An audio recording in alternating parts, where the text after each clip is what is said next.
கர்த்தருடைய வார்த்தைக்கு நேராக திருப்பிக் கொள்ளுவோம். யோவான் எழுதின சுவிசேஷம் 14ஆம் அதிகாரம் 27ஆம் வசனத்திலே இவ்விதமாய் சொல்லப்பட்டிருக்கிறது. சமாதானத்தை உங்களுக்கு வைத்து போகிறேன், என்னுடைய சமாதானத்தையே உங்களுக்கு கொடுக்கிறேன். உலகம் கொடுக்கிற பிரகாரம் நான் உங்களுக்கு கொடுக்கிறதில்லை.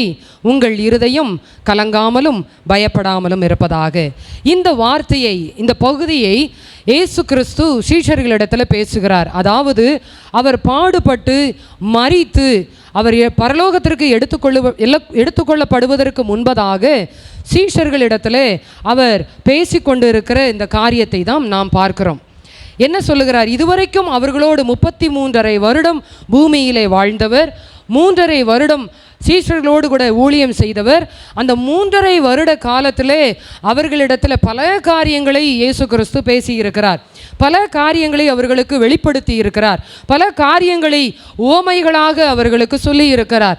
ஆனால் இந்த கடைசி நாட்களிலே அவர்களை விட்டு எடுத்துக்கொள்ளப்படுவதற்கு பாடுபடுவதற்கு முன்பதாக சீஷர்களிடத்திலே இயேசு கிறிஸ்து பேசுகிறார். பல காரியங்களை சொல்லிவிட்டு, நான் உங்களை விட்டு எடுத்துக்கொள்ளப்பட போகிறேன், நான் போகிறேன் என்று நீங்கள் கலங்க வேண்டாம், நான் என் பிதாவின் வீட்டிற்கு செல்லுகிறேன், நான் அங்கே போன பின்பு உங்களுக்கான வாசஸ்தலத்தை ஆயத்தம் பண்ணின பின்பு மறுபடியும் வந்து உங்களை என்னிடத்தில் சேர்த்து கொள்ளுவேன் என்று விதமாகலாம் சொல்லிவிட்டு இப்பொழுது இந்த இடத்துல சொல்லுகிறார், சமாதானத்தை உங்களுக்கு வைத்து போகிறேன்.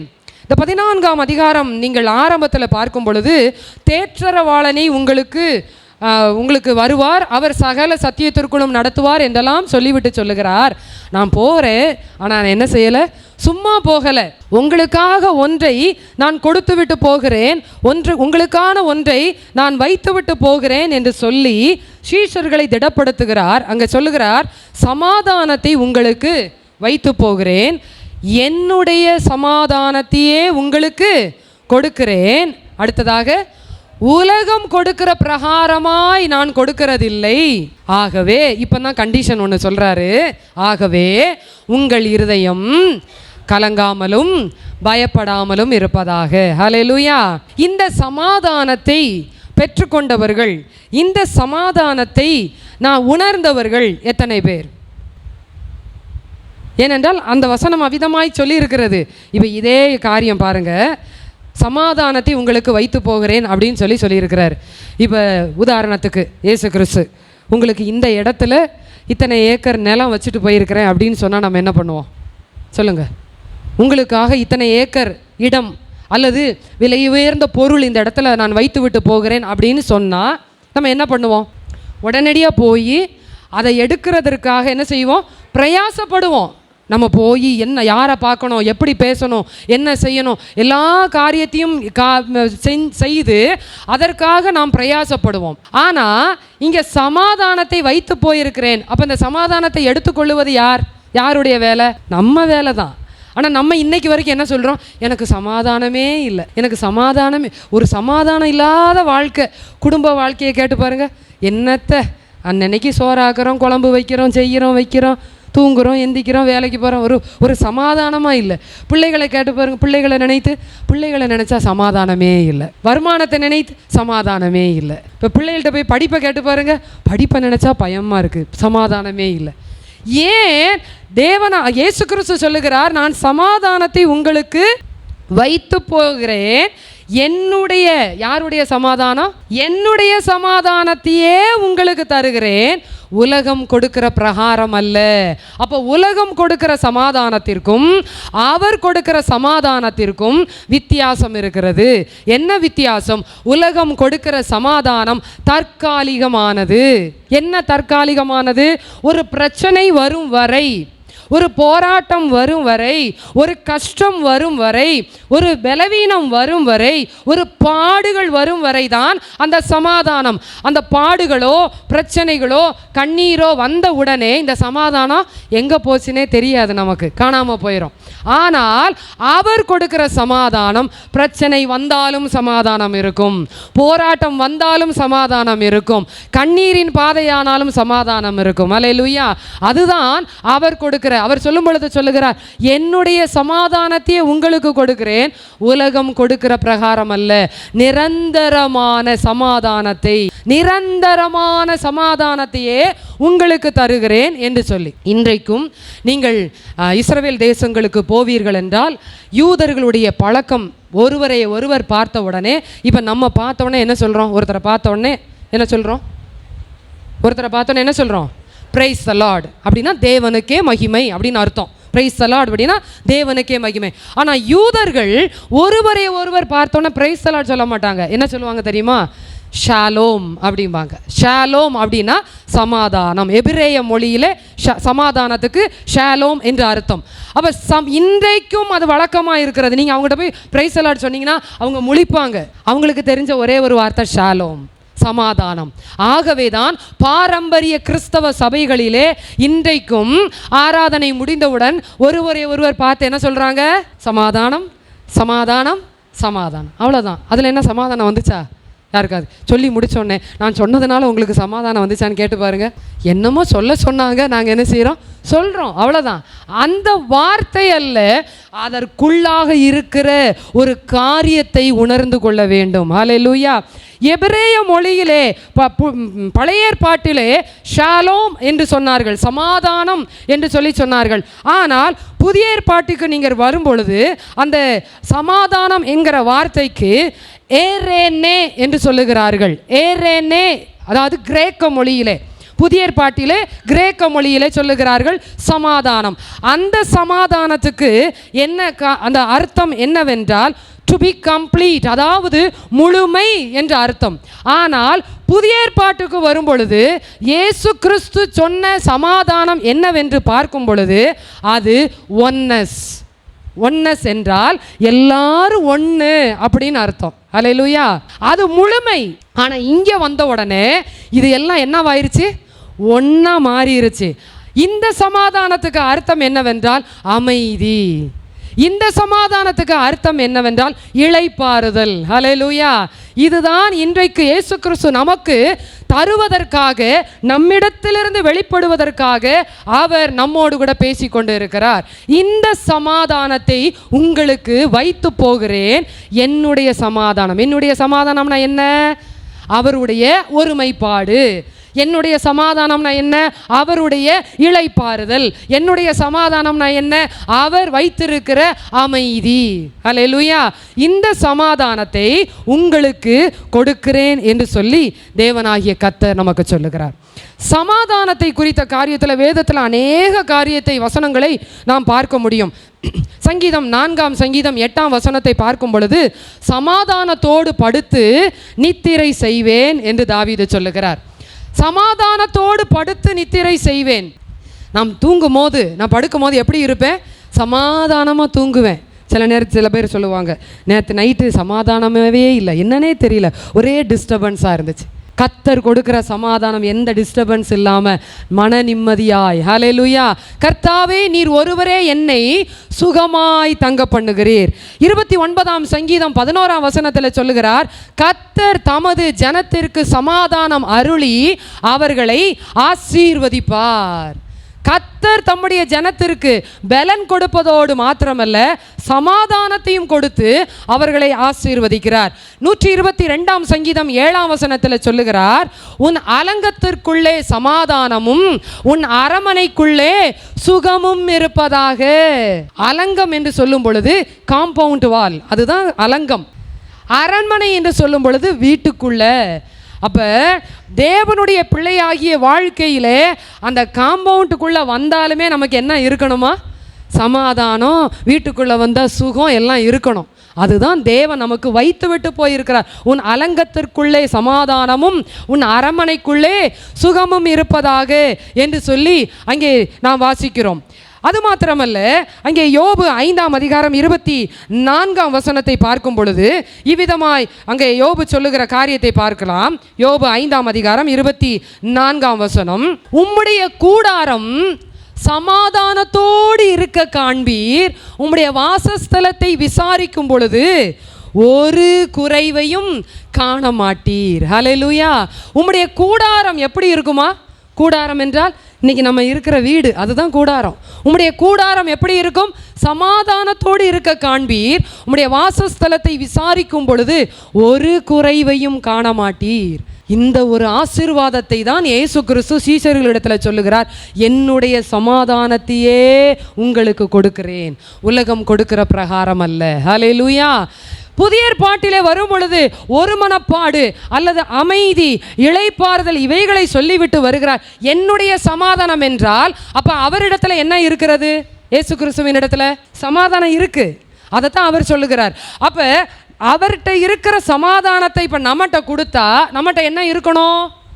என்ன இருக்கணும்? சமாதானம் இருக்கணும். ஆகவே தான் அப்போஸ்தலனாகிய பவுல் சொல்லும் பொழுது கலாத்தியருக்கு எழுதின நிருபம் 5ஆம் அதிகாரத்தில் 22, 23 வசனத்தில் சொல்லும் பொழுது சொல்லுகிறார், ஆவியின் கனியோ அன்பு, சந்தோஷம், சமாதானம், நீடிய பொறுமை, தயவு, நற்குணம், விசுவாசம், சாந்தம், இச்சையடக்கம் அப்படின்னு சொல்லிட்டு இப்படிப்பட்டவைகளுக்கு விரோதமான பிரமாணம் ஒன்றுமில்லை. ஹல்லேலூயா. என்னுடைய சமாதானத்தையே உங்களுக்கு கொடுக்கிறேன். அப்ப என்கிட்ட அவருடைய சமாதானத்தை கொடுத்திருக்கிறார் என்றால் இப்ப என்ன பிரதிபலிக்கணும்? என்கிட்ட என்ன இருக்கணும்? முதலாவது சமாதானம் இருக்கணும். அந்த சமாதானம் என்ன செய்யணும்? பிரதிபலிக்கணும். ஹல்லேலூயா. ஆகவே தான் அவர் சொல்லுகிறார், அப்போஸ்தலனாகிய பவுல், ஆவியின் கனியோ, அந்த வார்த்தையை நல்லா புரிஞ்சுக்கணும், ஆவியின் கனிகளோ அல்ல, ஆவியின் கனியோ அன்பு, சந்தோஷம், சமாதானம். 3 பிரிச்சுக்கோங்க. அந்த 3 ஒன்று ரிலேட் பண்ணி தான் வரும். அன்பு, சந்தோஷம், சமாதானம். அன்பு இல்லாமல் சந்தோஷம் வராது, சந்தோஷம் இல்லாத இடத்துல சமாதானம் இருக்காது. அடுத்ததாக நீடிய பொறுமை, தயவு, நற்குணம். அடுத்த 3 விசுவாசம், சாந்தம், இச்சையடக்கம். இப்படிப்பட்டவைகளுக்கு விரோதமான பிரமாணம் ஒன்றுமில்லை. ஹல்லேலூயா. ஏன் சமாதானத்தை வைத்து போனார்? ஏன் சமாதானத்தை தந்தார் என்றால் இந்த ஆவியின் கனி உங்களிடத்திலும் என்னிடத்திலும் வெளிப்படும்படியாக. ஹல்லேலூயா. ரட்சிக்கப்பட்ட தேவனுடைய பிள்ளையினுடைய வாழ்விலே வார்த்தையிலே வருகிற காரியம் என்னவென்றால் சமாதானமே இல்லை அப்படின்னு நம்ம சொல்கிறோம். ஆனால் வசனம் சொல்லுகிறது, ஆவியின் கனி இவைகளை எல்லாம் என்ன செய்ய வேண்டும்? வெளிப்படுத்த வேண்டும். வரங்கள் வேறு, கனிகள் வேறு. வரங்கள் என்பது தேவனாகிய கர்த்தர் அவனுடைய சுய பிரயோஜனத்திற்காக கொடுக்கப்படுகிற ஒரு வெகுமதி, கிஃப்ட். என் மூலமா என்னை வச்சு என்ன செய்யணும்னு நினைச்சிருக்கிறாரோ எனக்கு கொடுக்கிற கிஃப்ட். சரியா? ஆனா கனி என்பது தட்ஸ் நாட் கிஃப்ட். அது ஒரு வெகுமதி அல்ல, அது எல்லாருக்குள்ளேயும் இருக்க வேண்டிய ஒரு காரியம். ரட்சிக்கப்பட்டு தேவனுடைய பிள்ளை என்று சொல்லுகிற, தேவனை சொந்த ரட்சகராக ஏற்றுக்கொண்டேன் என்று சொல்லுகிற எல்லார் வாழ்க்கையிலும் இந்த 9 காணப்படணும். இந்த 9 இல்லை அப்படின்னு சொன்னா நம்ம கிட்ட ஏதோ சம் ராங். அதுதான் அர்த்தம். வரங்கள் வித்தியாசப்படலாம், வரங்கள் வித்தியாசமாய் செயல்படலாம். என்னிடத்தில் ஒரு வரம் செயல்படும், இன்னொருவரிடத்தில் இன்னொரு வரம், இன்னொருவரிடத்தில் இன்னொரு வரம், இன்னொருவரிடத்தில் 3 வரங்கள், இப்படி செயல்படலாம். அதுல தப்பில்லை. அது ஆவியானவர் பகிர்ந்து கொடுக்கிற காரியம். ஆனால் இந்த கனி எல்லாரிடத்திலும் காணப்பட வேண்டும். ஹல்லேலூயா. இப்போ உதாரணத்துக்கு உங்களுக்கு நான் சொல்கிறேன் பாருங்கள், வரங்களையும் கனியும் உங்களுக்கு சொல்லும் பொழுது, இப்போ நம்ம கிறிஸ்மஸ் டைமில் இந்த இடத்துல ஒரு கிறிஸ்மஸ் ட்ரீ வச்சுருந்தோம். நம்ம அது மரமாக நினச்சிக்கோங்க. நீங்கள் அதில் என்னெல்லாம் மாட்டியிருந்தோம்? நம்ம கிஃப்ட் பார்சல்லாம் என்ன செஞ்சுருந்தோம்? மாட்டியிருந்தோம். இப்போ உண்மையான மரம், அதில் நிறைய கிஃப்டெல்லாம் இருக்குது. இப்போ நான் வந்தோன்னே என்ன செய்கிறேன்? எனக்கு ஒரு கிஃப்டை பார்த்தோன்னே எனக்கு என்ன செய்யுது? பிடிக்குது. நான் என்ன பண்ணுறேன்? எடுத்துக்கிறேன். அது எனக்கு தேவை, நான் எடுத்துக்கிட்டேன். புரிஞ்சிருச்சா உங்களுக்கு? அதை நான் எடுத்துக்கொண்டேன். சரி, இப்போ அது பக்கத்திலே இன்னொன்று ஒரு மரம், நல்ல ஒரு கனி கொடுக்குற மரம், மாம்பழம் வச்சுக்கிடுவோம். நம்ம மாமரம் இருக்கிறது. இப்போ இந்த மாமரத்தில் நான் போய் நின்னோடனே கனி பறிக்க முடியுமா? கனி பறிக்க முடியுமா? இந்த கிறிஸ்மஸ் ட்ரீ இது தானாய் அந்த கிஃப்ட்டை கொடுக்கல, நான் எடுத்துக்கொண்டேன். ஆனால் மாமரம் கனி கொடுக்கிறது. அந்த கனி கொடுப்பதற்கு அதில் சில ப்ராசஸ், அதில் சில காரியங்கள் நடைபெற வேண்டியது இருக்கு. என்னென்ன நடந்துச்சு? விதைத்தேன், தண்ணீர் ஊற்றினேன், முளைத்தது, அடுத்தது கொஞ்சம் பெருசாக வந்துச்சு, இப்போ மரமானது, அதில் பூ விட்டது, மொட்டு, இப்போ காய், கனி, இவ்வளவு ப்ராசஸ் நடக்குது. அது போலத்தான் வரங்களும் கனிகளும். எலிசாவுக்கு கொடுத்தது என்னது? வரம். புரிஞ்சிருச்சா உங்களுக்கு? இப்போ வரமும் கனிகளும் வித்தியாசப்படுகிறது. ரெண்டையும் ஒன்று சேர்த்துறாதீங்க என்னைக்குமே. யாராவது சொன்னாங்கன்னா இல்லை அது வேற இது வேற அப்படின்னு சொல்லுங்க. ஹல்லேலூயா. வரங்கள் 9 ஒருவருக்குள்ளே செயல்படலாம், செயல்படாமலும் இருக்கலாம். ஆனால் கனி 9 கனியும் என்ன செய்ய வேண்டும்? செயல்பட வேண்டும். ஏன் 9ன்னு சொல்லிட்டு கனின்னு சொல்கிறீங்க அப்படின்னு சொன்னால் அதற்கும் உங்களுக்கு நான் விளக்கம் சொல்கிறேன். ஆரஞ்சு பழத்தை எடுத்துக்கிடுவோம். ஆரஞ்சு பழம், அதுக்குள்ளே எத்தனை சொலை இருக்குது?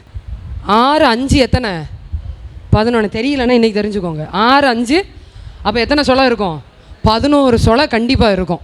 சரியா? அத்தனை சுளைகள் இருப்பதினாலே அது ஆரஞ்சு பழங்கள் அப்படின்னு நான் சொல்கிறோம். என்ன சொல்கிறோம்? ஆரஞ்சு பழம். சரி, பலாப்பழத்தை எடுத்துக்கிடுவோம். அதில் எத்தனை சுளைகள் இருக்கும்? அந்த தெரியலனா அதையும் சொல்லித்தரேன். காம்பு பகுதி இருக்கா, அதை சுற்றிலும் முள்ளாக இருக்கும். அந்த முள்ளை கவுண்ட் பண்ணிங்கன்னா அந்த முள்ள அளவு தான் உள்ள சொலை இருக்கும்.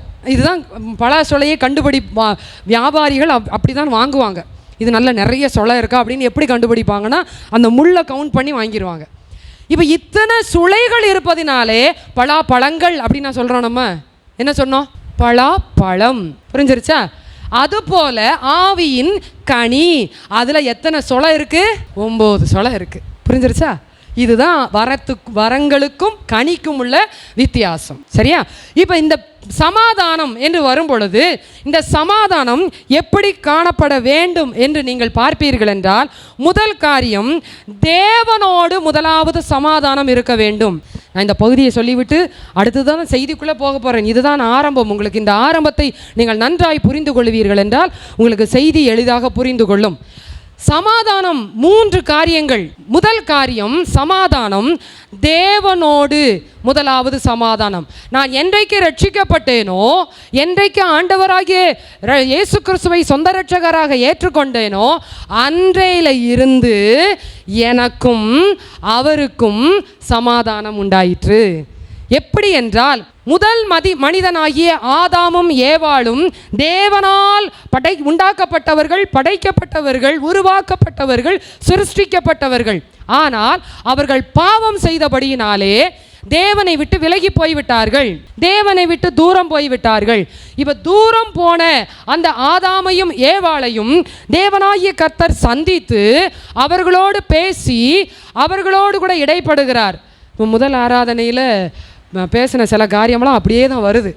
இப்போ அவர்கள் தூரமாக இருந்த மனுஷனுக்கு தோல் உடைகளை கொடுத்து அவர்களை என்ன செய்தார்? மனுஷியாய் மாற்றி நீங்கள் போய் ஊருக்குள்ளே போய் அங்கே என்ன செய்யுங்கள்? ஆண்டு கொள்ளுங்கள் என்று சொல்லி அனுப்பிவிட்டார். தூரமாக இருந்த மனுஷனுக்கு இப்பொழுது அவர் தோல் உடைகளை கொடுத்து அவரோடு கூட ஒரு நெருக்கத்தை ஏற்படுத்தினார்.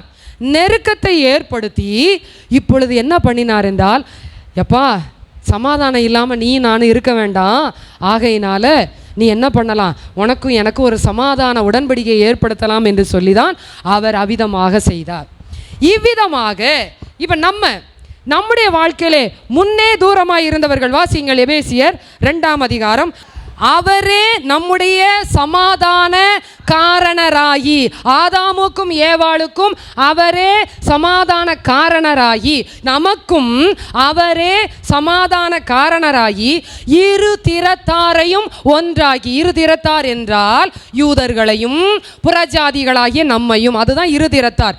இரு திறத்தாரையும் ஒன்றாக்கி பகையாக நின்ற பிரிவினையாகிய நடுச்சுவரை தகர்த்து சட்டத்திட்டங்களாகிய நியாயப்பிரமாணத்தை தம்முடைய மாம்சத்தினாலே ஒழித்து இரு திறத்தாரையும் தமக்குள்ளாக ஒரே புதிய மனுஷனாக சிருஷ்டித்து இப்படி சமாதான காரணர் இப்ப என்ன பண்ணிட்டாரு? சமாதானம் பண்ணி பகையை சிலுவையினாலே கொன்று அதனாலே இரு திறத்தாரையும் ஒரே சரீரமாக யாருக்கு ஒப்புரவாக்கினார்? நான் ஆரம்பத்தில் சொன்னேன், புதிய ஏற்பாட்டு சமாதானம் ஒன்னஸ், ஒருமைப்பாடு. அப்போ தூரமாக இருந்த அவர் சமாதான காரணராகிய அவர் சமாதானப்படுத்தி இப்போ யார்கிட்ட சேர்த்துட்டாரு? பிதாவோடு. ஹல்லேலூயா.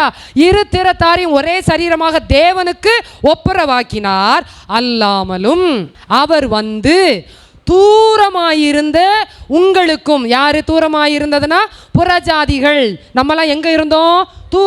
தூரமாயிருந்த உங்களுக்கும் சமீபமாயிருந்த அவர்கள், சமீபமான யாரு? யூதர்கள். சமீபமாயிருந்த அவர்களுக்கும் சுவிசேஷமா எதை அறிவிச்சாரா? வேற எதையுமே அறிவிக்கல, சமாதானத்தை அறிவித்தார். ஹல்லேலூயா.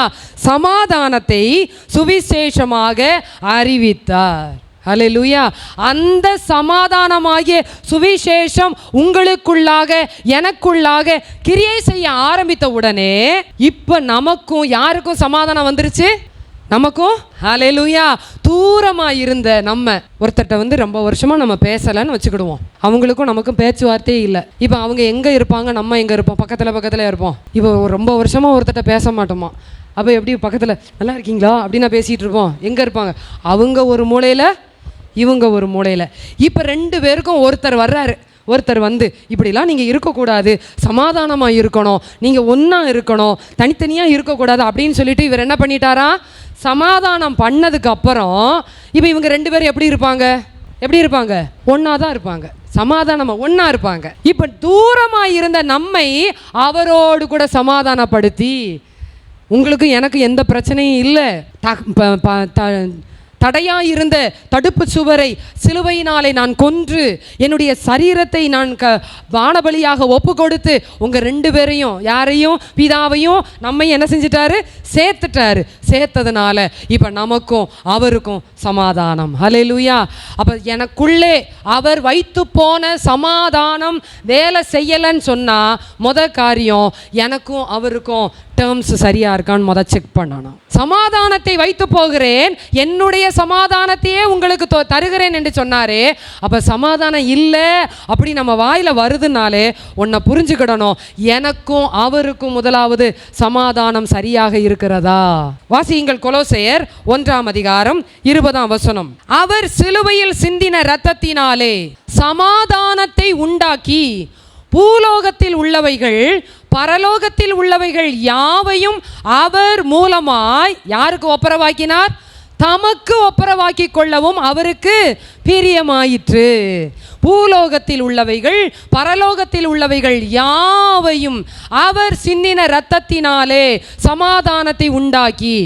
ஆகவே தான் இயேசு கிறிஸ்து அடிபடுவதற்கு, பாடுபடுவதற்கு, அங்கே வேதனைப்படுவதற்கு முன்பதாகவே சீஷர்களிடத்தில் சொல்லுகிறார், இங்கே பாருங்க, நான் பாடுபட்டாலும் ஒன்றை உங்களுக்கு நான் வச்சுட்டு போகிறேன், சமாதானத்தை வைத்து விட்டு போகிறேன். ஹல்லேலூயா. அந்த சமாதானம் உங்களுக்கு இருக்கிறதுனால நீங்கள் இந்த உலகத்தில் நிச்சயமாக சந்தோஷமாக இருக்க முடியும். ஹல்லேலூயா. அப்போ தேவனுக்கும் நமக்கும் முதலாவது சமாதானத்தை ஏற்படுத்தி கொள்ளும் பொழுது இந்த உலகத்தில் சமாதானம் இல்லை என்று ஒரு நாளும் நாம் சொல்லவே மாட்டோம். ஆகவே தான் அங்கே யோபுவினுடைய நண்பர் சொல்லும் பொழுது சொல்லுகிறார், யோபு 22:21, யோபுவினுடைய நண்பர் சொல்லுகிறார் பாருங்கள், நீர் அவரோட பழகி சமாதானமாய் இரும், அதனால் உமக்கு நன்மை வரும். யோபு 22:21. நீர் அவரோட பழகி. அப்போ சமாதானத்தை எப்படி ஏற்படுத்தணும்? நமக்கும் ஆண்டவருக்கும் என்ன செய்யணும்? பழகணும். ஆமாம், பழகவே மாட்டோம். பழகணும்னா என்னது? பேசி பார்க்கணும்.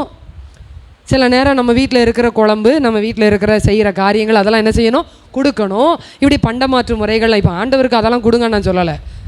நான் மனுஷர் பழகிறத நான் சொல்கிறேன். நம்ம மனிதரோடு மனிதர் பழகுவதற்கு இவ்விதமான காரியங்களை செய்கிறோம். அப்போ ஆண்டவரோடு பழகுவதற்கு எவ்விதமான காரியங்களை நாம் செய்ய வேண்டும்? இனி எலிப்பாஸ் சொல்லுகிறார், நீர் அவரோட பழகி சமாதானமாயிரும், அதனால் உமக்கு நன்மை வரும். ஹல்லேலூயா. கஷ்டப்பட்டுக்கிட்டு இருக்கிற நேரத்தில் போய் நண்பர் சொல்கிறார், எப்பா ஒருவேளை உனக்கு இந்த சமாதானம் இல்லாத சூழ்நிலைமை, நீர் அவர் கூட சமாதானம் இல்லாமல் இருக்கியோ, அதனால தான் உனக்கு இப்படிப்பட்ட சூழ்நிலைமை வந்திருக்குதோ, நீர் அவரோட சமாதானமாக இருந்து பாரு.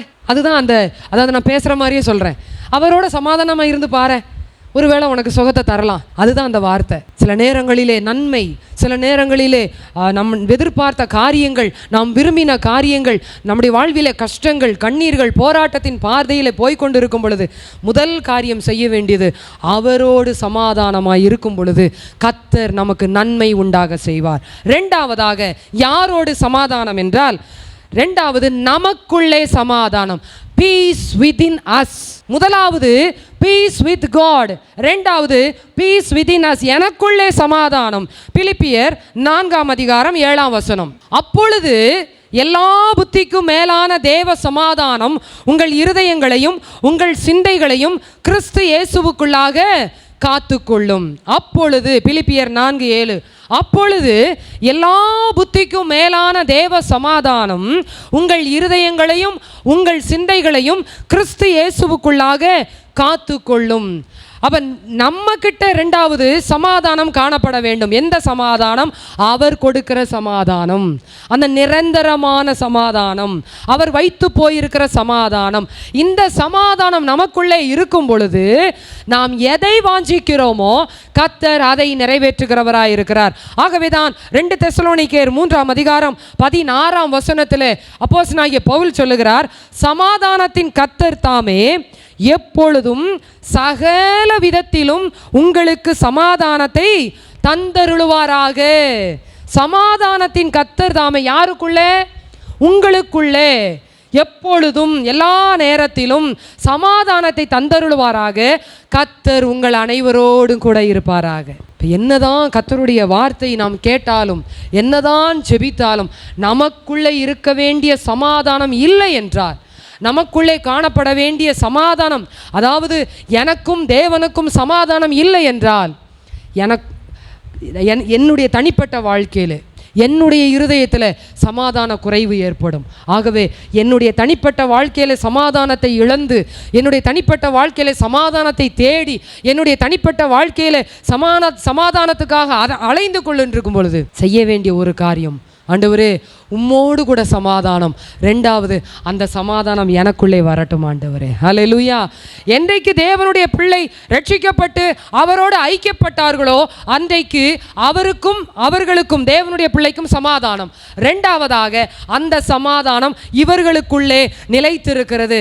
ஆகவேதான் ஏசாயா 26:3 வாசிக்கிறோம், உம்மை உறுதியாய் பற்றி கொண்ட மனதை உடையவன் உம்மையே நம்பி இருக்கிறபடியினால் அவனை பூரண சமாதானத்தோடு காத்து கொள்ளுவீர்.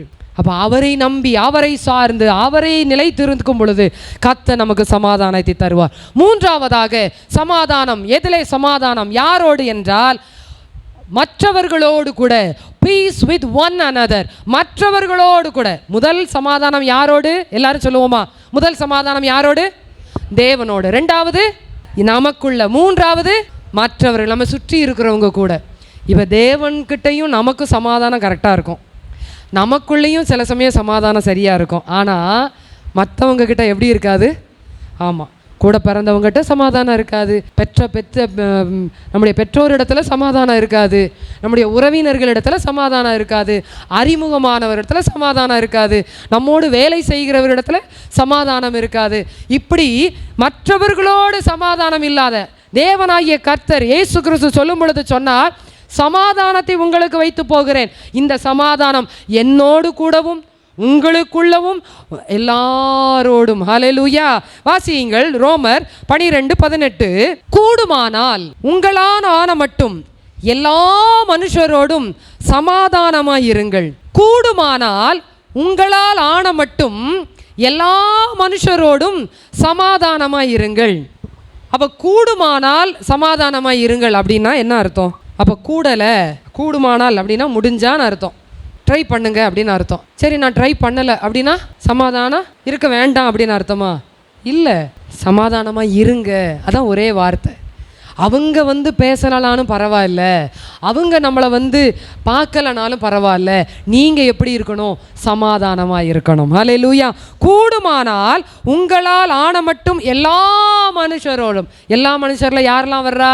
நம்ம குடும்பத்தார் வர்றாங்க, நம்ம உறவினர் வர்றாங்க, நம்ம கூட பழகிறவங்க வர்றாங்க, அக்கம் பக்கம் வீடு வருது, சொந்தக்காரவங்க வர்றாங்க, வேலை பார்க்குறவங்க வர்றாங்க, எல்லாரும். கூடுமானால் எல்லா மனுஷரோடும். அதில் ரட்சிக்கப்பட்டவங்களும் இருக்காங்க, ரட்சிக்கப்படாதவங்களும் இருக்கிறாங்க. ஐயோ, அவங்களாம் ரட்சிக்கப்படல, அவங்க கூட போய் நான் எப்படி? எல்லாருக்கிட்டையும் யாவரோடும் சமாதானமாக இருங்கள் என்று அப்போஸ்தலனாகிய பவுல் சொல்கிறார். மேலும் 14:19 பாருங்கள். அதே ரோமர் 14:19. ஆனபடியால் சமாதானத்துக்கு அடுத்தவைகளையும் அந்யோன்ய பக்தி விருத்தி உண்டாக்கத்தக்கவைகளையும் நாடக்கடவோம். சமாதானத்துக்கு அடுத்தவைகள் அப்படின்னா என்னது? அதுக்கு அடுத்து வேற எதுவுமே இல்லை. சமாதானம் ஆயிடுச்சுன்னா என்ன ஆயிரும்? எல்லாமே சரியாயிரும், எந்த பிரச்சனையுமே கிடையாது. சமாதானம் இல்லைனா தான் பார்த்தா தப்பு, பேசினா தப்பு, உட்கார்ந்தா தப்பு, நின்னா தப்பு, எல்லாமே தப்பு. ஆனால் சமாதானம் ஆயிடுச்சுன்னா அதுக்கடுத்து எந்த பிரச்சனையுமே இல்லை. அதுக்கடுத்து என்ன வந்துடும்? அந்யோன்ய பக்தி விருத்தி உண்டாக்கத்தக்கவைகளை நாடுவோம். ஹல்லேலூயா. நம்முடைய வாழ்விலே முதல் காரியம் தேவனுக்கும் நமக்கும், இரண்டாவது நமக்குள்ளே, மூன்றாவது யாவரோடும் சமாதானமாய் இருக்கும்படி நாடும் பொழுது, வாஞ்சிக்கும் பொழுது, செயல்படும் பொழுது கர்த்தர் நம்மை ஆசீர்வதிக்கிறார். ஆகவே தான் இயேசு கிறிஸ்து மலை பிரசங்கத்தில் சொல்லும் பொழுது மத்தேயு 5:9 சொல்லுகிறார், சமாதானம் பண்ணுகிறவர்கள் பாக்கியவான்கள், அவர்கள் தேவனுடைய புத்திரர் எனப்படுவார்கள். புத்திரர்னா என்னது? பிள்ளை. ஏன்னா அவர் சமாதான பிரபு, அவர் சமாதான காரணர், அவர் சமாதானம் பண்ணுகிறவர். அப்ப நம்ம என்ன பண்ணணும்? அவருடைய பிள்ளையாகிய நாம் மற்றவர்களை சமாதானம் பண்ணணும். எங்க சண்டை நடக்குதோ தெரிஞ்சுக்கிட்டு இவங்ககிட்ட என்ன பிரச்சனைன்னு கேட்க வேண்டியது. சில பேர் பண்ணுவாங்க தெரியுமா, இவங்ககிட்ட எல்லா விஷயத்தையும் கேட்ட வேண்டியது. இங்கேருந்து கேட்டுட்டு போய் அங்கே போய் என்ன பண்ணுவாங்க தெரியுமா, சில எக்ஸ்ட்ரா ஃபிட்டிங் அதெல்லாம் போட்டு பெயிண்டெல்லாம் அடித்து எல்லாம் பண்ணி இங்கே கொஞ்சம் ஏற்றி விட்டுட்டு வந்துடுவோம். அப்புறம் இவங்க சொல்கிறதெல்லாம் கேட்டுட்டு இங்கே வந்து என்ன செய்வாங்க, அப்படி சமாதானம் பண்ணுறவங்க என்ன பண்ணுவாங்க தெரியுமா, இவங்க சொல்கிறதெல்லாம் இந்த காதில் கேட்டுக்கிடுவாங்க. கேட்டுட்டு இங்கே வந்து என்ன செய்ய மாட்டாங்க, பேச மாட்டாங்க. இங்கே வந்து என்ன சொல்லுவாங்கன்னா, நீங்கள் தான் அவங்கள பற்றி தப்பாக நினச்சிக்கிட்டு இருக்கிறீங்க, அவங்க உங்களை பற்றி ரொம்ப பெருமையாக பேசுகிறாங்க, உங்களை பற்றி நல்ல காரியத்தை தான் சொல்கிறாங்க, ஒரு தப்புமே சொல்லலை. உடனே இவங்க என்ன கேட்பாங்க, அப்படியா சொன்னாங்க, அப்போ நான் தான் தப்பாக நினைக்கிறேனோ, அப்போ நான் தான் தப்பாக புரிஞ்சுக்கிட்டேனோ. புரிஞ்சிருச்சா? இதுதான் சமாதானம் பண்ணுகிறவர்கள். ஆகவே தான் வசனம் சொல்லுகிறது, சமாதானம் பண்ணுகிறவர்கள் பாக்கியவான்கள். இந்த வேலையை அம்மா ரொம்ப செய்வாங்க வீட்டில். மற்றவங்கிட்ட செய்கிறாங்களோ இல்லையோ, அம்மா வீட்டில் செய்வாங்க. என்ன தெரியுமா, அப்பா கிட்ட பிள்ளைய என்ன செய்ய மாட்டாங்க, காட்டியே கொடுக்க மாட்டாங்க. தப்பே பண்ணியிருக்கட்டுமே, சரி விடுங்க, ஏதோ செஞ்சிட்டாங்க, ஏதோ பண்ணிட்டாங்க, அதுக்காக நீங்கள் ஏன் இவ்வளோ கோவப்படுறீங்க? புரிஞ்சிருச்சா? இப்போ பிள்ளைகிட்ட வந்து என்ன சொல்லுவாங்க, இங்கே பாரு, அப்பா வந்து உன் மேலே கோவமாக இருக்காங்க, நீ பார்த்து நடந்துக்கோ, உன் நல்லதுக்கு தான் சொன்னாங்க. உண்மை இது நடக்குமா நடக்காதா? எல்லார் வீட்லேயும் நடக்கும், எங்கள் வீட்லேயும் தான் நடக்கும். இது நடக்கும். அதுக்காக இப்படியெல்லாம் நடக்குது, நான் என்னால் தான் இதுவே நடந்துச்சு நான் சொல்ல முடியுமா? ஆனால் கர்த்தர் என்னை அந்த இடத்துல ஒரு சமாதானத்தை உண்டு பண்ணுறதுக்கான ஒரு வாய்ப்பை கொடுத்தார். ஹல்லேலூயா. இதுதான் நம்ம செய்யணும். சில நேரங்களில் ஆமாம், இன்னைக்கு நீங்கள் 2 பேரும் சண்டை போடுவீங்க, அப்புறம் நான் நுழைவேன், என்னைய என்ன செஞ்சிருவீங்க, தள்ளி விட்டுருவீங்க. பரவாயில்ல, கர்த்தர் அவருடைய புத்திரராய் என்னை நினைத்திருக்கிறாரே, அவருடைய சமூகத்தில் நான் புத்திரராய் மாறி இருக்கிறேனே, அதற்காய் நன்றி. ஹல்லேலூயா. ஆகவே தான் அவர் இயேசு கிறிஸ்து முதல் மலை பிரசங்கத்திலே சொன்னார், சமாதானம் பண்ணுகிறவர்கள் பாக்கியவான்கள். எப்பா, குழப்பம்லாம் நடக்கும், சண்டைலாம் வரும், வாக்குவாதம் வரும், கோபம் வரும், எல்லாம் இருக்கும். ஆனால் நீங்கள் என்ன பண்ணணும், சமாதானம் பண்ணுங்க. அதுதான் உங்கள் வேலை. ஏனென்றால் நான் சமாதான தேவன், நான் சமாதான பிரபு. ஹல்லேலூயா. யாவரோடும் சமாதானமாக இருக்க நாடுங்கள். உதாரணத்துக்கு ஆபிரகாமை குறித்து நமக்கு நன்றாய் தெரியும். ஆபிரகாமுக்கும் லோத்துவினுடைய வேலைக்காரருக்கும் பிரச்சனை வந்துச்சு. இப்போ லோத்து வந்து நின்ன உடனே ஆபிரகாம் என்ன சொன்னார், லோத்துவை பார்த்து, எப்பா உனக்கு எனக்கு எந்த சண்டையும் வேண்டாம், நீ எங்கே போகணுன்னு நினைக்கிறியோ அந்த இடத்துக்கு நீ போ. நீ கிழக்க போனால் நான் எங்கே போகிறேன், மேற்க போகிறேன். நீ தெற்க போனால் நான் வடக்க போகிறேன். நீ எந்த இடத்த சூஸ் பண்ணுறிய நீ சூஸ் பண்ணுக்கோ. என்னுடைய வேலைக்காரருக்கும் உன்னுடைய வேலைக்காரருக்கும் எதுக்கு சண்டை? நம்ம 2 பேரும் எப்படி இருந்துக்கிடலாம், ஒற்றுமையாக இருந்துக்கலாம். நம்ம ஒற்றுமையாக இருந்தால் வேலைக்காரர் எப்படி இருப்பாங்க, ஒற்றுமையாக இருப்பாங்க. இதுதான் அந்த சமாதானம். ஹல்லேலூயா. இந்த சமாதானம் எப்படி வெளிப்படும், அதுதான் முக்கியமான காரியம். இப்போ தான் பாயிண்ட்டுக்குள்ளே வர்றோம். நம்ம அப்போஸ்தலனாகிய பவுல் சொல்லும் பொழுது சொல்லுகிறார், ஆவியின் கனியோ. இந்த சமாதானம் எங்க வந்துருச்சு? இப்ப ஆவியின் கனியில வந்துருச்சு. ஆவியின் கனியோ அன்பு, சந்தோஷம், சமாதானம். இந்த 3 முக்கியமான காரியம். சந்தோஷத்தையும் சமாதானத்தையும் இங்கே வேதத்தின்படி சொல்லும் பொழுது ட்வின்ஸ்ன்னு சொல்லுவாங்க. நீங்கள் பைபிளில் எங்கே பார்த்தாலும் பாருங்கள், சந்தோஷம் சமாதானம் அப்படின்னே சேர்த்து வரும். ட்வின்ஸ், ஆவிக்குரிய இரட்டையர்கள் என்று சொல்லுவார்கள், ஸ்பிரிச்சுவல் ட்வின்ஸ். இந்த அன்பு தேவனுடைய அன்பு என்னுடைய இருதயத்தில் ஊற்றப்பட்டபடியினாலே, ரட்சிக்கப்பட்டபடியினாலே, என் பாவம் மன்னிக்கப்பட்டபடியினாலே, என் பாவம் கழுவப்பட்டபடியினாலே, மனம் திரும்புதலுக்கு ஏதுவான பாவ மன்னிப்பு நிச்சயத்தை பெற்றுக்கொண்டபடியினாலே கிறிஸ்துவின் அன்பு என்னுடைய இருதயத்தில் ஊற்றப்பட்டு இப்பொழுது எனக்கு என்ன வந்தது? சந்தோஷம். சந்தோஷம் வந்த உடனே இப்போ என்ன கிடைச்சிருச்சு? எனக்கு சமாதானம். ஹல்லேலூயா. இந்த சமாதானம் என்னதுன்னு சொல்லி பவுல் சொல்லுகிறார், ஆவியின் கனி. ஆவியின் கனி. அப்ப தேவனுடைய பிள்ளையாகிய ஒவ்வொருவருடைய வாழ்க்கையிலேயும் இந்த கனி காணப்பட வேண்டும். அதுதான் முக்கியம். சமாதானம் இல்லை, என்னுடைய வாழ்க்கையில் சமாதானமே இல்லை அப்படின்னா அப்போ என்ன இல்லைன்னு அர்த்தம்? என்ன இல்லை? சமாதானம் என்கிற கனி. ஆரஞ்சு பழத்தில் ஒரு சொலை என்ன ஆயிடுச்சு? அவுட்டு. புரிஞ்சிருச்சா உங்களுக்கு? முழு பழம் அதில் 11 சுளைகள் இருக்கிறது. வேதத்தின்படி 9 சுளைகள் இருக்கிறது. அதில் ஒரு சுளையை எடுத்துட்டா அந்த பழம் முழுமையாகுமா? முழுமையாகுமா? ஆகாது. கொஞ்சம் ஒரு ஓரமாக எப்படி இருக்கும்? உள்ளடங்கி போய் இருக்கும், பார்க்க நல்லா இருக்காது. அது போலத்தான் கிறிஸ்தவ வாழ்க்கையில் இயேசு கிறிஸ்துவை ஏற்றுக்கொண்ட என்னுடைய வாழ்க்கையிலே எல்லா கனிகளும், அதாவது இந்த ஆவியின் கனியாகிய 9 என்ன செய்ய வேண்டும்? வெளிப்படணும். இது எப்படி வெளிப்படும் என்பதை குறித்து தான் பார்க்க போகிறோம். இது எப்படி வெளிப்படும் என்றால், ஏன் வெளிப்பட வேண்டும் என்று சொல்லி முதலாவது சொல்லிவிட்டு எப்படி வெளிப்படும் என்று சொல்லுகிறேன். ஏன் வெளிப்பட வேண்டும் என்றால், நீங்கள் இந்த 9 காரியத்தையும் இயேசு கிறிஸ்துவோடு கூட நீங்கள் ஒப்பிட்டு பாருங்கள், இயேசு கிறிஸ்துவோடு கூட இணைத்து பாருங்கள். இந்த 9ம் அவரிடத்தில் இருந்தது. அல்லேலூயா. இந்த 9ம் தேவன் அன்பானவர், உண்மையா? அவர் அடுத்தது என்னது? அன்பு, சந்தோஷம். அவரிடத்துல என்ன இருக்கிறது? சந்தோஷம். அடுத்து அவர் எப்படி என்ன தேவனை குறித்து சொல்லப்பட்டிருக்கிறது? அவர் சமாதான பிரபு, சமாதான காரணர், சமாதானத்தின் தேவன். அடுத்தது நீடிய பொறுமை. நம்முடைய தேவன் எப்படிப்பட்டவர்?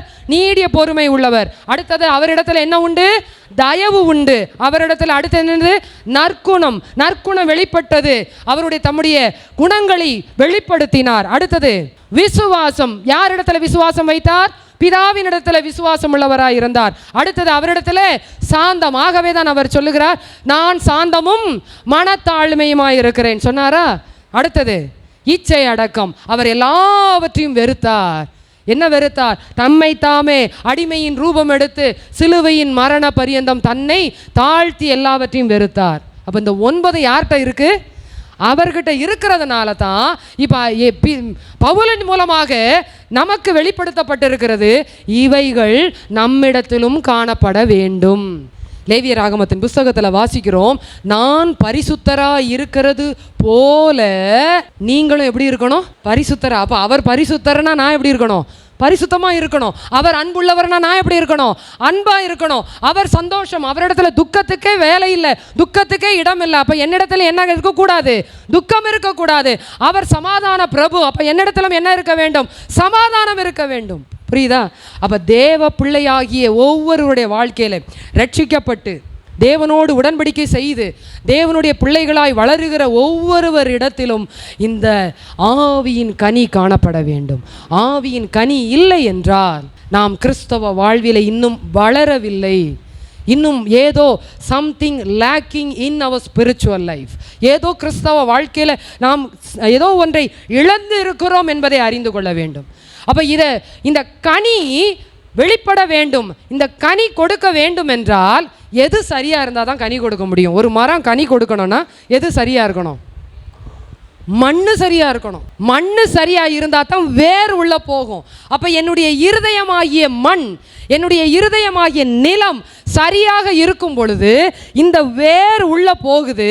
வேர் உள்ள போய் ஸ்ட்ராங் ஆன உடனே இப்போ மரம் வளர ஆரம்பிக்குது. மரம் வளர வளர வளர 15 நாளைக்கு ஒருக்க நம்ம என்ன செய்வோம்? வச்ச மரத்தை என்ன செய்வோம்? பார்த்துக்கிட்டே இருப்போம். இப்போ நம்முடைய சபையில் இங்கே மாமரம் இருக்குது, வச்சுருக்குறோம். இப்போ தான் வச்சுருக்குறோம். வச்சு இப்போ துளிர் விட்டு வந்துக்கிட்டு இருக்கு. 15 நாளைக்கு ஒருக்க நம்ம என்ன செய்கிறோம்? வந்து அதை பார்க்குறோம். என்ன எப்படி, எந்த ஸ்டேஜ் எப்படி இருக்குது? துளிர் விட்டுருக்குதா? ஏதாவது அதில் பூ தென்படுதா அப்படின்னு நம்ம பார்க்குறோம். இப்போ பூ வந்த உடனே திரும்ப ஒரு வாரத்தில் என்ன பார்ப்போம்? அதில் பிஞ்சு விட்டுருக்குதா அப்படின்னு பார்ப்போம்.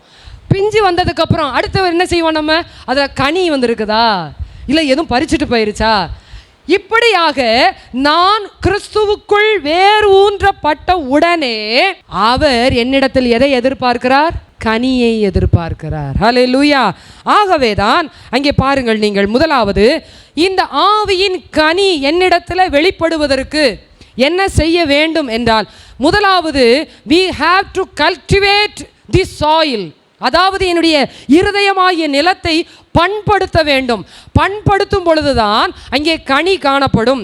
அந்த பண்படுத்துவதற்கு என்ன செய்வது? முதல் காரியம் மத்தேயு 16ஆம் அதிகாரம் 24 முதல் 26 வசனங்களை நாம் பார்க்கலாம். மத்தேயு 16 24 முதல் 26.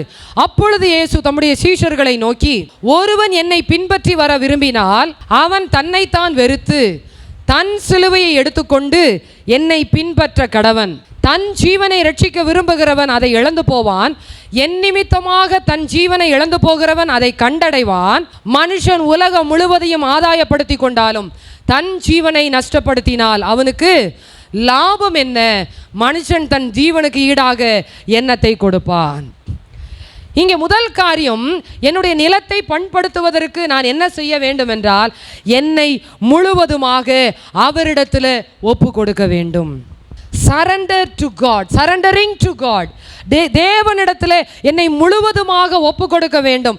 ஒருவன் என்னை பின்பற்றி வர விரும்பினால், அப்போ இயேசு கிறிஸ்துவை பின்பற்றி வரணும்னு நம்ம முடிவெடுத்து அவருடைய வார்த்தையை விசுவாசித்து ரட்சிக்கப்பட்டு இயேசுவே தேவன் என்று அறிக்கை பண்ணுகிற ஒவ்வொருடைய வாழ்க்கையிலும் ஒன்றை நாம் புரிந்து கொள்ள வேண்டும். அவரை பின்பற்றுவதற்கு என்னை முழுவதுமாக ஒப்பு கொடுக்க வேண்டும். நான் அல்ல, என்னுடைய சிலுவை, என்னுடைய வேதனை, என்னுடைய கஷ்டம் எல்லாவற்றையும் நான் சுமப்பதற்கு, ஏற்றுக்கொள்ளுவதற்கு, அவரிடத்தில் ஒப்பு கொடுப்பதற்கு முழுவதுமாக என்னை அர்ப்பணிக்கிறேன் என்கிற ஒரு காரியம்தான் நிலத்தை பண்படுத்துகிற காரியம். அநேகர் ரட்சிக்கப்பட்டேன்னு சொல்லுவாங்க, ஆனா ஆண்டவர்கிட்ட ஒப்பு கொடுங்கன்னு சொல்லுங்க, என்ன செய்ய மாட்டாங்க. அது எப்படி? எங்கள் குடும்பம் இருக்குது, எங்கள் குடும்ப வழக்கம் இருக்குது, எங்கள் குடும்பத்தின் காரியம் இருக்குது, அவங்க ஏதாவது நினைப்பாங்க, இவங்க ஏதாவது நினைப்பாங்க, அவங்க ஏதாவது சொல்லிடுவாங்க.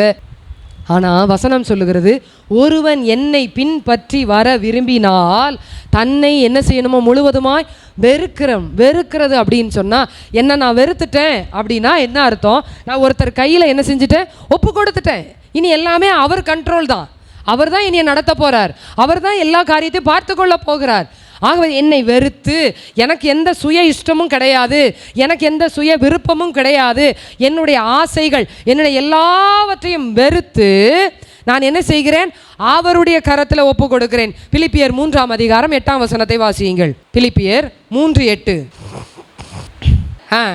என் கர்த்தராகிய கிறிஸ்து இயேசுவை அறிகிற அறிவின் மேன்மைக்காக எல்லாவற்றையும் நான் ஒன்றை பக்கத்தில் வச்சுக்கிட்டேன் அப்படின்னு சொல்லலை.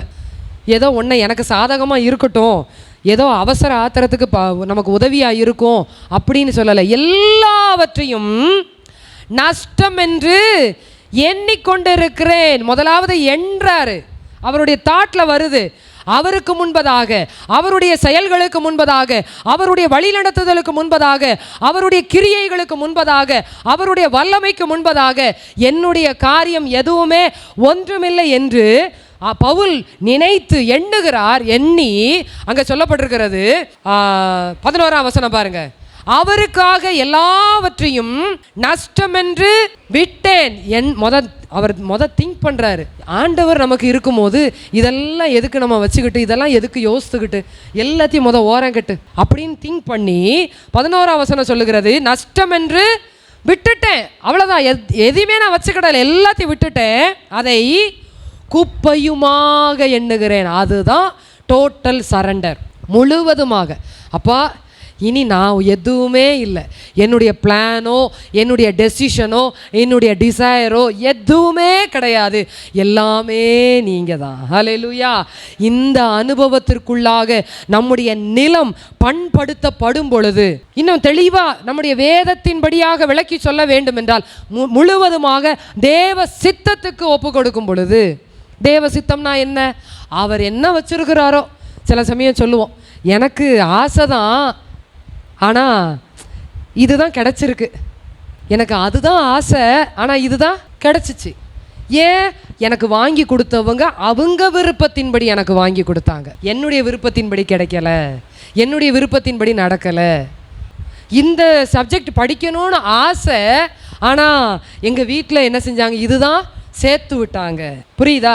அப்போ தேவ சித்தம் என்பது என்னுடைய ஆசைகள் இருந்தாலும் அவைகளை நான் வெளிப்படுத்தாமல், அவைகளை செயல்படுத்தாமல் அவருடைய சித்தத்துக்கு முழுமையாய் ஒப்பு கொடுக்கிறோம் பாருங்க, அதுதான் முழுவதுமாக அர்ப்பணிக்கிறது. இயேசு கிறிஸ்து சொல்லும் பொழுது சொல்லுகிறார் பிதாவின் இடத்துல, ஆயினும் என் சித்தத்தின்படி அல்ல உம்முடைய சித்தத்தின்படியே ஆக கடவுது. எனக்கு இந்த பாத்திரம் நீங்கணும்னு ஆசை, இந்த வேதனைலாம் வேண்டான்னு ஆசை, ஆனாலும் என் சித்தம் அல்ல உம் சித்தத்தின்படியே ஆக கடவுது. ஹல்லேலூயா. ரெண்டாவதாக நிலத்தை பண்படுத்துவதற்கு என்ன காரியம் என்று பார்க்கும் பொழுது கலாத்தியர் 5ஆம் அதிகாரம் 16-17 வசனங்கள். கலாத்தியர் 5:16-17. பின்னும் நான் சொல்லுகிறது என்னவென்றால், ஆவிக்கு ஏற்றபடி நடந்து கொள்ளுங்கள், அப்பொழுது மாம்ச இச்சையை நிறைவேற்றாதிருப்பீர்கள். மாம்சம் ஆவிக்கு விரோதமாகவும் ஆவி மாம்சத்துக்கு விரோதமாகவும் இச்சிக்கிறது. நீங்கள் செய்ய வேண்டும் என்று இருக்கிறவைகளை செய்யாதபடிக்கு இவைகள் ஒன்றுக்கொன்று எப்படி இருக்கிறது? விரோதமாயிருக்கிறது. இப்பொழுது ரட்சிக்கப்பட்ட நாம் நம்முடைய சரீரத்தில் ரட்சிக்கப்பட்டோமா, ஆத்துமாவில ரட்சிக்கப்பட்டோமா? ஆத்துமா ரட்சிக்கப்பட்டது. ஆனால் வசனம் சொல்லுகிறது, பின்னும் நான் சொல்லுகிறது என்னவென்றால், நீங்கள் எப்படி நடந்து கொள்ளுங்கள். அப்ப நம்ம இருக்கிறது எதுல இருக்கிறோம்? நம்ம இருக்கிறது எதுல இருக்கிறோம்? சரீரத்தில், மாம்சத்தில் இருக்கிறோம். நம்ம பவுல் சொல்லுகிறார், நீங்க எப்படி நடக்கணும்? ஆவிக்கு ஏற்றபடி நடந்து கொள்ளுங்கள், அப்பொழுது மாம்ச இச்சையை நிறைவேற்றாதிருப்பீர்கள். இப்போ அநேக நேரத்தில் நம்முடைய வாழ்க்கையில் ஆவிக்கு ஏற்றபடி நடக்காததினாலே நம்முடைய மாம்சம் செயல்படுகிறது. இப்போ உதாரணத்துக்கு சொல்லுகிறேன் உங்களுக்கு. இயேசு கிறிஸ்துவை பிடித்து கொண்டு போகும்படியாக கெத்சமனே தோட்டத்துக்கு அங்கே ரோமர்கள் எல்லாரும் வந்தார்கள். அவரோடு கூட யாரெல்லாம் இருந்தா? இயேசுவோடு கூட சீஷர்கள் இருந்தார்கள். இப்பொழுது அவரை பிடித்து கொள்ளும்படியாக வந்து நிற்கிறாங்க.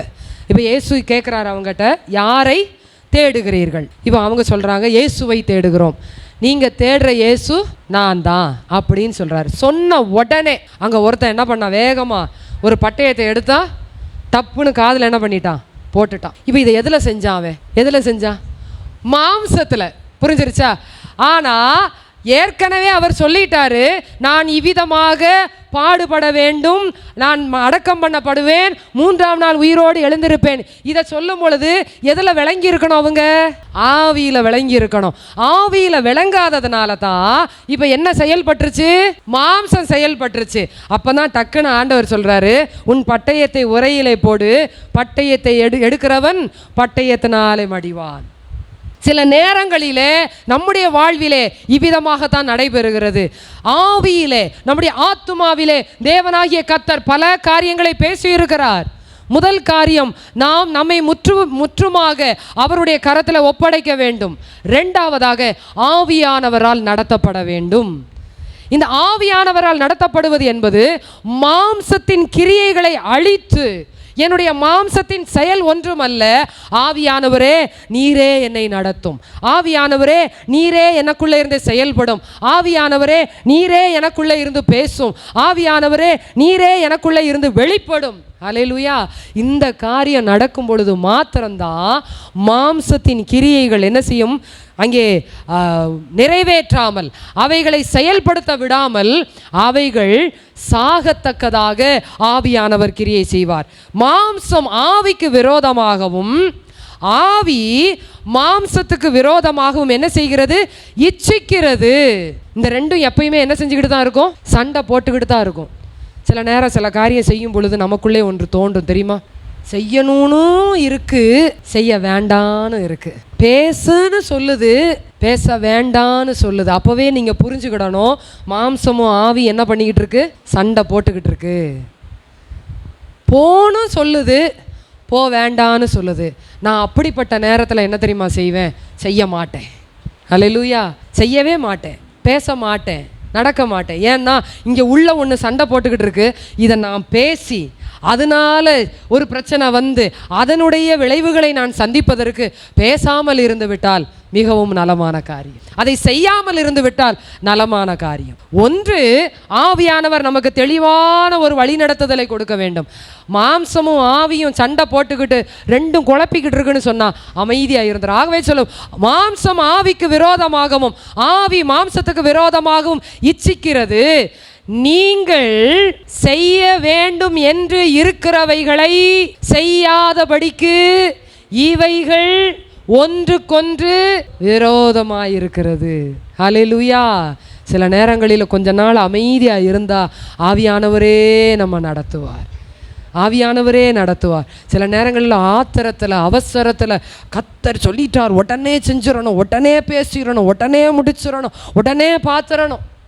இது கடைசியில் எங்கே போய் முடியும்னா பிரச்சனையில் போய் முடியும். தாவீது தன்னுடைய வாழ்க்கையிலே இந்த விளைவுகளை சந்தித்த பின்புதான் அவர் சொல்லுகிறார், 51ஆம் சங்கீதத்தில் சொல்லும் பொழுது 11ஆம் வசனம், உம்முடைய பரிசுத்த ஆவியை என்னிடத்திலிருந்து எடுத்துக்கொள்ளாதிரும். ஏன்னா அவர் சுயமாக நடந்து இந்த போராட்டத்தெல்லாம் சந்தித்தபடியினால தான் இப்போ சொல்கிறார், பரிசுத்த ஆவியை என்னிடத்தில் இருந்து எடுத்துக்கொள்ளாதிரும். ஆண்டவரே, பரிசுத்த ஆவியானவர் என்னை விட்டு போயிட்டாருன்னா ஒன்றுமே கிடையாது. ஏன்னா இந்த பரிசுத்த ஆவியானவர் போதிப்பார், இந்த பரிசுத்த ஆவியானவர் நடத்துவார், இந்த பரிசுத்த ஆவியானவர் பேசுவார், இந்த பரிசுத்த ஆவியானவர் நமக்காக கிரியை செய்வார். ஹல்லேலூயா. மாத்திரமல்ல, 143ஆம் சங்கீதம் 10ஆம் வசனத்தில் சொல்லுகிறார், உமக்கு பிரியமானதை செய்ய எனக்கு போதித்தருளும், உம்முடைய நல்ல ஆவி என்னை செம்மையான வழியிலே நடத்துவாராக. நல்ல ஆவி, நல்ல ஆவியானவர், அதுதான் அர்த்தம். ஏன்னா பழைய ஏற்பாட்டு நாட்கத்தில் ஆவியானவர் கிடையாது. புதிய ஏற்பாடு நாளில் தான் பரிசுத்த ஆவியானவர் என்று நமக்கு கொடுக்கப்பட்டபடினால தான் ஆவியானவர். அப்போ பழைய ஏற்பாட்டில் ஆவின்னு எழுதியிருக்கோம். அப்போ ஆவியானவர் அப்படின்னு நம்ம எடுத்துக்கொள்ளணும். உமக்கு பிரியமானதை செய்ய எனக்கு போதித்தருளும், நீரே என் தேவன், உம்முடைய நல்ல ஆவியானவர் என்னை செம்மையான வழியிலே நடத்துவாராக. ஹல்லேலூயா. இந்த ஆவியானவரால் நடத்தப்படுகிற ஒவ்வொரு தேவ பிள்ளையும் நிச்சயமாக சமாதானத்தின் கனியை கொடுப்பார்கள். ஹல்லேலூயா. இந்த பிரமாணத்துக்கு விரோதமானது ஒன்றுமே இல்லை. சில நேரங்களில் அன்பு என்கிற கனி வருது, சந்தோஷங்கிற கனி வருது, ஆனால் சமாதானங்கிற கனி இல்லையே. விசுவாசங்கிற கனி கூட வருது. எவ்வளவு பிரச்சனை வந்தாலும் கர்த்தர் செய்வார், கர்த்தர் பார்த்து கொள்வார், கர்த்தர் நடத்துவார், கர்த்தர் தேவையை சந்திப்பார். இந்த விசுவாச கனி வெளிப்படுது, ஆனால் சமாதானம் இல்லையே. அவர் சொல்லும் பொழுது சொன்னார், சமாதானத்தை உங்களுக்கு வைத்து போகிறேன், என்னுடைய சமாதானத்தையே உங்களுக்கு கொடுக்கிறேன். ஹல்லேலூயா. அவர் கொடுக்கிற சமாதானம், அவர் நமக்குள்ளே அந்த சமாதான விதையை விதைத்திருப்பார் என்றால் நிச்சயமாக இந்த சமாதானம் என்ன கொடுக்கும்? கனியை கொடுக்கும். ஹல்லேலூயா. மூன்றாவதாக, இந்த சமாதான கனியை நீங்களும் நானும் கொடுக்க வேண்டும் என்றால், இந்த ஆவியின் கனி நம்மிடத்தில் காணப்பட வேண்டும் என்றால், மூன்றாவதாக யோவான் 15ஆம் அதிகாரம் 4-5 வசனங்களை வாசிக்கலாம். யோவான் 15ஆம் அதிகாரம் 4-5 வசனங்கள். என்னில் நிலைத்திருங்கள், நானும் உங்களில் நிலைத்திருப்பேன். கொடியானது திராட்சை செடியில் நிலைத்திராவிட்டால் அது என்ன செய்யாதா? தானாய் கனி கொடுக்க மாட்டாதது போல நீங்களும் என்னில் நிலைத்திராவிட்டால் கனி கொடுக்க மாட்டீர்கள். நானே திராட்சை செடி, நீங்கள் கொடிகள். ஒருவன் என்னிலும் நான் அவனிலும் நிலைத்திருந்தால் அவன் மிகுந்த கனிகளை கொடுப்பான். என்னை அல்லாமல் உங்களால் ஒன்றும் செய்யக்கூடாது. ஹல்லேலூயா. மூன்றாவதாக, கனி கொடுப்பதற்காக என்னுடைய இருதயமாகிய நிலம் எப்படி பண்படுத்தப்பட வேண்டும் என்றால், நான் அவரோடு நிலைத்திருக்க வேண்டும். முதல் காரியம் என்ன காரியம்? இருதயமாகிய நிலம் பண்படுத்தப்பட வேண்டும் என்றால் எப்படி இருக்கணும்? நாம் நம்மை முழுவதுமாக அவருக்கு ஒப்பு கொடுக்க வேண்டும். இரண்டாவதாக, அவராலே நடத்தப்படுகிறவர்களாக இருக்க வேண்டும். மூன்றாவது, அவரிலே நிலைத்திருக்க வேண்டும். ஹல்லேலூயா. யாரெல்லாம் அவரிலே நிலைத்திருக்கிறார்களோ, எந்த ஒரு மரமானது, எந்த ஒரு செடியானது அந்த நிலத்தோடு கூட இணைந்து வேர் பிடித்து நிலைத்திருக்கிறதோ அந்த செடியும் அந்த மரமும் கனி கொடுக்கும். ஹல்லேலூயா. வேர் பிடிக்காத நிலைத்திராத எந்த செடியும் எந்த மரமும் என்ன செய்யாது? கனி கொடுக்காது. ஆகவே தான் அவர் சொல்லுகிறார், நானே திராட்சை செடி, நீங்கள் கொடிகள். வாசிங்க, ஒருவன் என்னிலும் நான் அவனிலும் நிலைத்திருந்தால் abide in me, abide, அவரோடு கூட நிலைத்து ஒன்றித்து சேர்ந்து அப்படி இருக்கும் பொழுது மிகுந்த கனிகளை கொடுக்க முடியும். ஹல்லேலூயா. நம்முடைய வாழ்விலே தேவனோடு கூட நிலைத்திருக்கிற அனுபவம், அவரோடு நிலைத்திருக்கும் பொழுது, நீங்கள் 15ஆம் அதிகாரம் 7ஆம் வசனத்தை வாசித்து பாருங்கள்.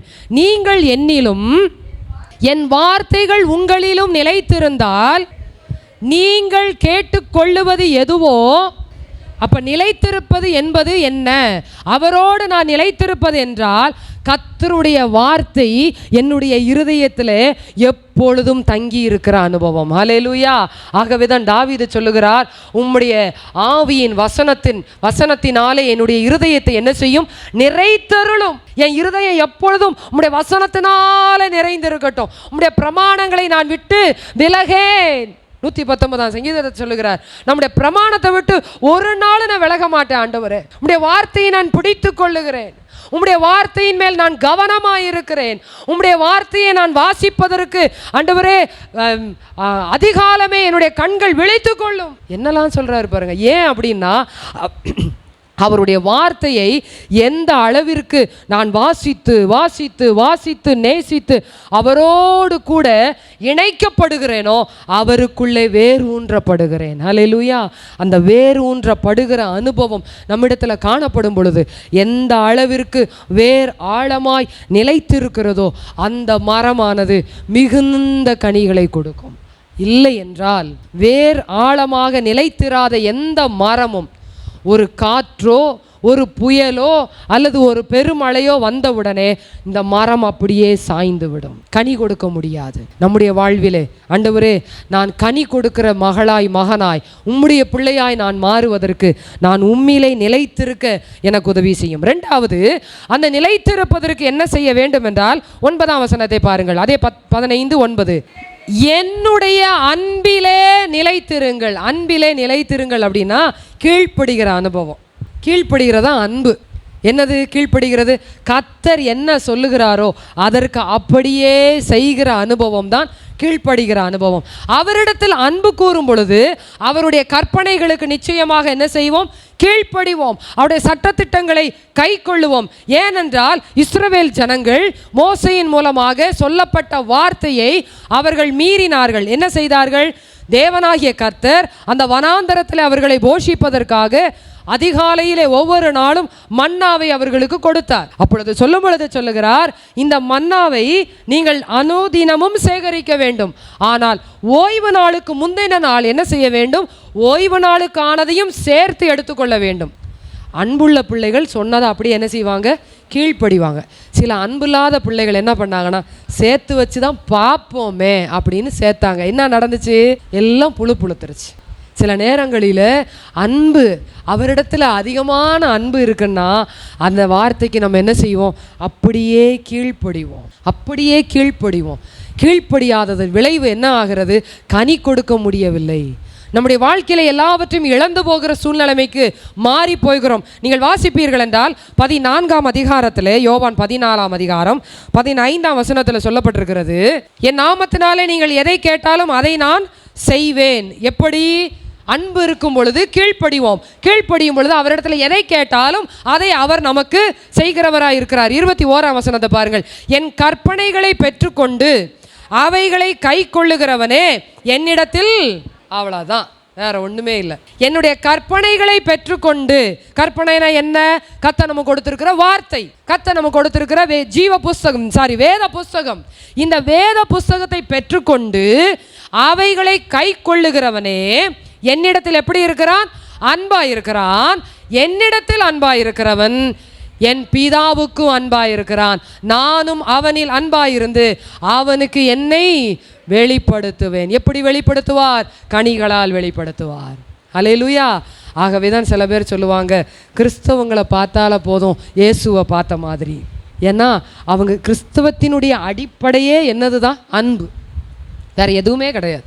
யார்கிட்ட போய் நீங்கள் பேசினாலும் கிறிஸ்தவத்தின் அடிப்படையே அங்கே பாவ மன்னிப்பு நிச்சயமோ அல்லது பரலோகமோ சொல்ல மாட்டாங்க. எடுத்த உடனே என்ன தான் சொல்லுவாங்க? அன்பு. அப்போ அன்பு உள்ளவன் என்ன செய்வான்? கர்த்தருடைய வார்த்தைக்கு கீழ்ப்படிவான், அதை கை கொள்ளுவான். கை கொள்ளுகிறவன் இயேசுவை வெளிப்படுத்துவான். ஹல்லேலூயா. நீங்களும் நானும் கனி கொடுக்கிறவர்களாய் மாற வேண்டுமானால், கனி உள்ள ஜீவியம் நாம் செய்ய வேண்டும் என்றால், இந்த சமாதானம் உங்கள் ஒவ்வொருவருக்குள்ளும் காணப்பட வேண்டும் என்றால், ஒருவேளை இந்த நாளிலே இந்த சமாதானத்தை இழந்து, இந்த சமாதானம் இல்லாமல் என் வாழ்க்கையில் நான் வந்திருக்கிறேன் அப்படின்னு நீங்கள் சொல்லுவீங்கன்னா, உங்களுக்கு அவர் சொல்லுகிறார், என்னுடைய சமாதானத்தையே உங்களுக்கு வைத்து போகிறேன், என்னுடைய சமாதானத்தையே தருகிறேன், உலகம் கொடுக்கிற பிரகாரம் அல்ல, என்னுடைய சமாதானம். அவருடைய சமாதானம் எப்படிப்பட்ட சமாதானம்? பிதாவுக்கு தன்னை முழுவதுமாய் அர்ப்பணிக்கிற ஒரு அனுபவம், பிதாவினால் வழி நடத்தப்படுகிற அனுபவம். அது மாத்திரமல்ல, பிதாவுக்கு அன்பான செல்ல பிள்ளையாய் இருந்த அனுபவம். நீங்களும் நானும் அவ்விதமாய் இருக்கும் பொழுது இந்த தேவ சமாதானம் நம்முடைய இருதயங்களையும் நம்முடைய சிந்தைகளையும் காக்க கடவுது. ஹல்லேலூயா. கர்த்தர் நம்மை சமாதானத்தின் கனியினாலே நம்மை நிரப்ப வல்லமை உள்ளவராயிருக்கிறார். ஹல்லேலூயா. பரிசுத்தமுள்ள தேவனே, இந்த வேளைக்காய் நன்றி செலுத்துகிறோம். இந்த வேளையிலும் கூட கர்த்தாவே எங்களோடு பேசின தயவுக்காய் நன்றி செலுத்துகிறோம். ஆராதனையின் ஆரம்பம் முதல் இந்த நேரம் மட்டுமாக தேவனாகிய கர்த்தர் எங்கள் நடுவிலே நீர் அசைவாடின தயவுக்காய் நன்றி செலுத்துகிறோம். ஆண்டவரே, பரிசுத்தமுள்ள தேவனாகிய கர்த்தர் நீரே கர்த்தாவே இந்த ஆராதனையை பொறுப்பேற்று வழிநடத்தின தயவுக்காய் ஸ்தோத்திரம். உம்மை ஆராதிக்க மகிமைப்படுத்த கொடுத்த கிருபைக்காய் ஸ்தோத்திரம். ஆண்டவரே, அது மாத்திரமல்ல, எங்களோடு பேசி இருக்கிறீர், அதற்காய் ஸ்தோத்திரம். தேவ சமாதானம் எங்கள் இருதயங்களையும் எங்களுடைய சிந்தைகளையும் கர்த்தாவே காக்கும்படியாக தகப்பனே எங்களை முற்றுமாய் ஒப்பு கொடுக்கிறோம். ஆண்டவரே, நீரே எங்களை பாதுகாத்து கொள்ளும். எங்களை முற்றுமாய் உம்முடைய கரத்தில் ஒப்பு கொடுக்கிறோம். ஆவியானவராலே நாங்கள் நடத்தப்பட, உண்மையிலே நிலைத்து இருக்க கர்த்தாவே உமக்கும் எங்களுக்குமான சமாதானம், அது மாத்திரமல்ல எங்களுடைய இருதயத்தில் சமாதானம், மற்றவரோடு சமாதானம் காணப்படும்படியாக எங்களை முற்றுமாய் தாழ்த்தி ஒப்பு கொடுக்கிறோம். வந்த ஒவ்வொரு பிள்ளைகளையும் ஆசீர்வதியும், அவருடைய தேவைகளை சந்தியும். கர்த்தாவே, அவருடைய இந்த வாரத்தின் காரியங்கள் எல்லாவற்றையும் கர்த்தர் பொறுப்பேற்றுக் கொள்ளும்படியாய் செபிக்கிறோம். திட்டம் பண்ணி இருக்கிற, தீர்மானம் பண்ணி இருக்கிற காரியங்களிலே உம்முடைய கரம் கூட இருந்து வழி நடத்தும்படியாய் செபிக்கிறோம். வீண் செலவுகளுக்கும் மருத்துவ செலவுகளுக்கும் வியாதி பிணிகளுக்கும் கர்த்தர் விலக்கி காத்துக்கொள்ளும்படியாய் செபிக்கிறோம். ஆண்டவரே, பாதுகாப்பை கட்டளையிடும், ஆசீர்வதியும், பலப்படுத்தும். குடும்பமாய் தனித்தனியாய் பேராய் ஒவ்வொருவரையும் கர்த்தர் ஆசீர்வதிப்பீராக. சமாதானத்தினால் நிறைத்தருளும். இயேசுவின் நாமத்தில் ஜெபிக்கிறோம் எங்கள் ஜீவனுள்ள நல்ல பிதாவே, ஆமென்.